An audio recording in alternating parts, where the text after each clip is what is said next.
Welcome back to Cattlemen as we get you ready for the 2018 Cattle Industry Convention and NCBA Trade Show in Arizona. There's a lot happening this week at the Phoenix Convention Center, and we've got a great team of reporters working to bring you all the details. Let's check in with Russell Nemitz, who has more on some of the work that goes on during the convention.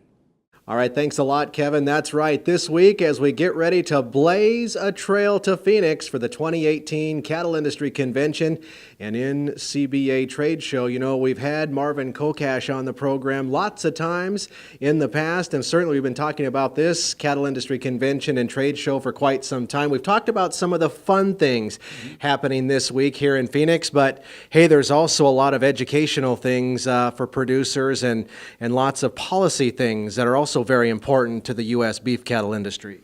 That's right, Russell. This is a business, and we have a business part of this meeting. You know, we're really excited to have all of the great education sessions on Wednesday through Cattlemen's College.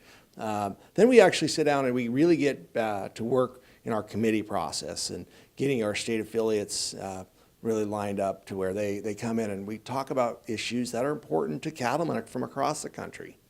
You know, I think when we get busy back home in our own different operations, we sometimes forget to remember that groups like the National Cattlemen's Beef Association are truly member-driven, and grassroots policy is where it's all at. Absolutely. I mean, our policy really starts truly at the grassroots level, where county cattlemen's associations, they bring ideas up. Let's say it's on a tax policy.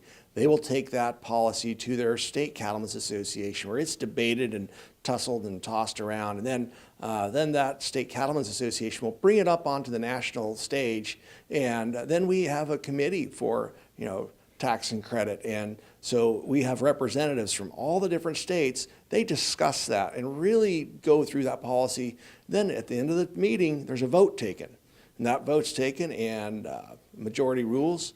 And then guess what? That vote goes to our board.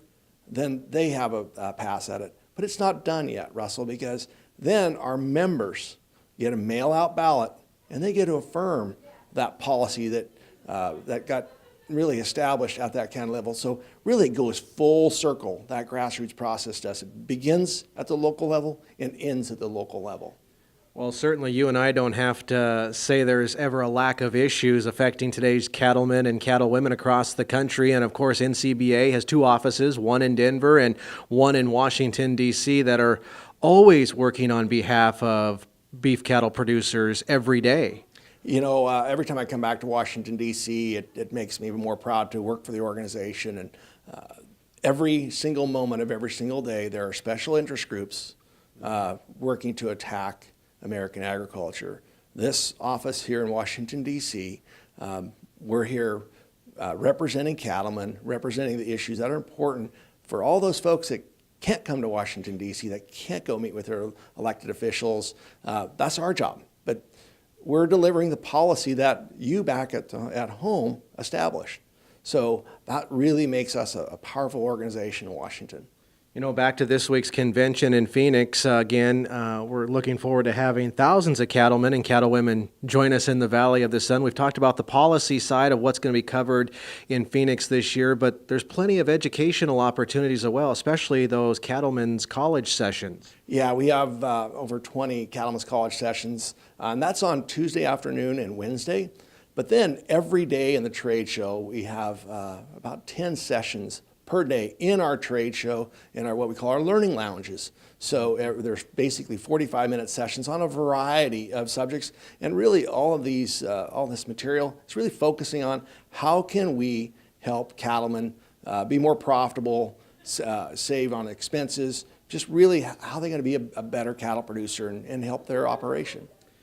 Yeah, and we're not talking about a small trade show either. I mean, this thing is sitting on 6+ acres. I mean, there is lots of things to do and see and touch and feel. Yes, and this is the premier trade show for all of ag, and really the folks that are engaged in the cattle business, this is where they launch new products. This is where they get into the marketplace with new technologies, whether it's vaccines or animal ID or tractors and farm equipment and all that. It's all here for people to talk to the experts, crawl around on the machinery. It's pretty awesome. Absolutely. I know we're starting to get a little bit long-winded here, but I also wanted to remind folks at home that if you can't even join us for the entire Cattle Industry Convention or NCBA trade show, no worries. I mean, come to town for a half a day, or maybe it's a full day, or just take in what you can do, especially the surrounding area here in Phoenix. Yeah, that's right, Russell. We got options for people for one-day registrations, just a trade show only option, and or 2-day or a full-day registration with all the entertainment and education all right there. So we have a lot of options for whatever fits your schedule. And if you need another reason, just come to Phoenix to see this guy. You will not be disappointed. Again, we're in Phoenix this week as we blaze a trail for the 2018 Cattle Industry Convention and NCBA Trade Show. We hope you will join us, and we look forward to seeing you here as well. Kevin, with that, we'll go ahead and send it back to you.